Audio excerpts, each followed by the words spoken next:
major manhunt is entering its third day now for a man who allegedly killed 2 police officers before fleeing on foot into bushland in rural Victoria. Dezi Freeman, who's believed to be well equipped at surviving in the wild, has been on the run since Tuesday, battling brutal weather conditions.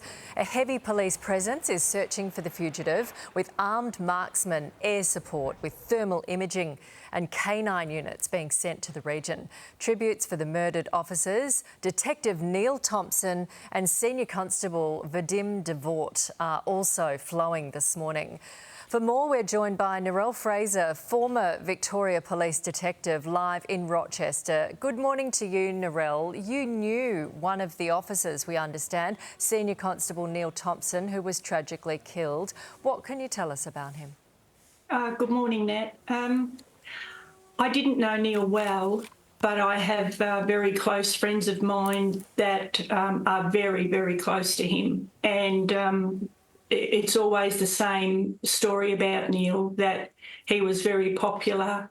He loved the outdoors. He loved, like, your fishing, camping. But I've also found out that Neil graduated in September of 87 and I graduated in August of 87. I've been out 11 years. And that means that Neil has dedicated, like, over 30 years to just keeping the community safe. It just doesn't seem right, does it, Nat? It doesn't seem fair. You know what? It just doesn't.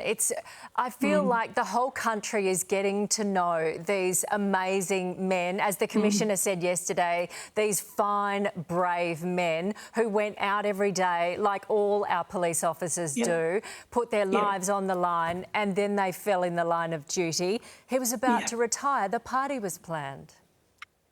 Yes, and that it's just gets sadder and sadder, doesn't it? Yeah. Like, as I said, he gives basically most of his life to policing, and he doesn't get the chance to enjoy his retirement. I believe he's a week off retiring. I just can't get my head around that. So unfair. Yeah, tell us, the whole community, the whole police community is affected, isn't it, when something like this happens? Oh, Nat, it's huge. Like, I've been out 11 years, but when we heard about the shooting, it's like the family all come together again and our phones go mad, you know, checking on each other. And it affects, it's like, as I said, I've been out 11 years now, but it's like I'm still there. I feel enormous pride in a way for what we did, what we did. But I get very concerned for, my main concern, I suppose, is the mental health and the safety of the members up there, but also the members that now are struggling from a mental health point of view. And then on top of this, they have this to try and manage. It affects us all. We all feel like we're there and we're going through it. Yeah, you're right. There are hundreds up there in the high country trying to find this person. Generally, how would a manhunt like this be carried out? It would be a huge operation. I can't think of one as big as this, just with the area that they have to search. But I'm search and rescue is not my strong point. However, I do know that I believe I've been involved in a lot of searches, and it would be a grid system, I believe, where you would have, I don't know, it'd be divided up into grids, and on every grid there'd probably be a sergeant and maybe 8 or 9 other members, and they would all have their role, and that would be around the perimeter, I would imagine, of where they're searching. But for how long they search, you know, that's a big issue, Nat, because in the end, a lot of it is about money, and it's not a bottomless pit, is it? And so you know, I wonder how long they can maintain this huge presence up there, because they would have everyone and literally their dog, the canine unit, they would all be up there. You know, we're talking SOG negotiators, as I said, the canine unit,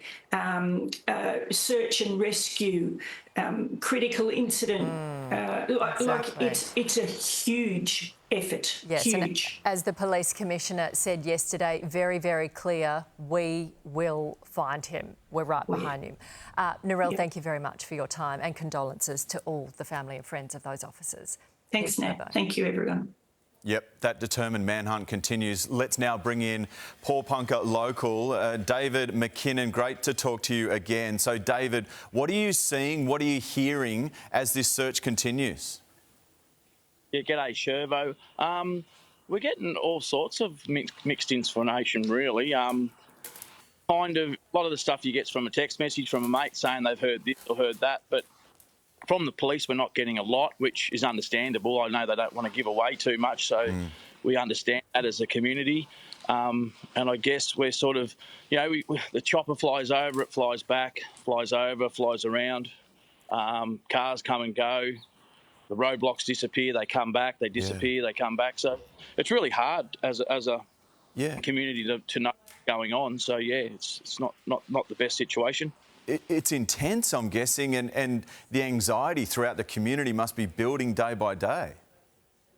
Well, it's mixed. There's a lot of grief going on, you know, and everyone, someone who's probably involved. We all know ambulance drivers, SES, police, the family itself involved. So, yeah, it's really, really hard for everyone up here. They just sort of, I guess people want to kind of get on with their everyday lives, but we've got to get this over and done with, and hopefully the police do their job really quick and everyone can go off and grieve and move on. I wanted to ask you about the conditions because we spoke about it yesterday and how treacherous it can be up in the high country. It predicted that snow is going to land over the next 24 hours or so.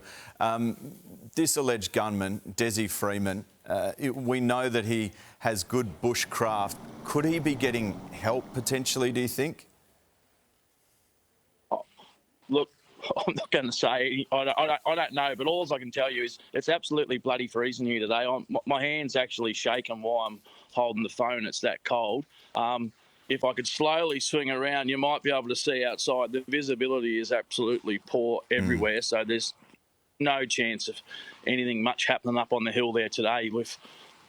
With anything, it's just a miserable winter day, you know, and the wind, rain, it's not going to help anyone, I don't think. Yeah, well, Dave, look after yourself. We spoke again, hopefully in the next 24 hours and see how things are going. The Chief Commissioner said they're doing everything they possibly can to track him down, so we'll see how that goes in the next little while. Thanks for your time. No worries. Thanks, guys. Here's Nat.